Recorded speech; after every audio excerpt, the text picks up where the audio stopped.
Ja eli moi kaikki katsojat ja tosiaan tästä niinku, jos mä oon tehdä tänne YouTubeen spesiaalin, niin tää on siis ensimmäinen spesiaali on silloin kun on tasan 50 tilaajaa ja niin, joten kannattais varmaan ruveta painamaan sitä tilanappia, että te näette sen spesiaalin.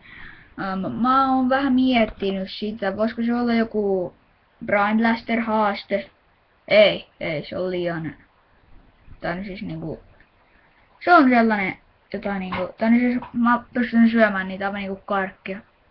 Ei ne niinku oo yhtään mitään pahoja. Vai olisiko sitten 3 litran maitohaaste?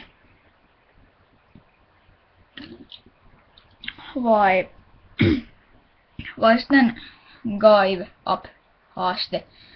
Aina mun pitää juoda litra maitoa, sitten jos mä kuolen yhden kerran.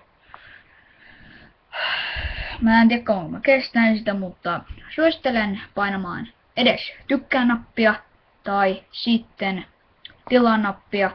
Tilausnappi on parempi, koska se on parempi.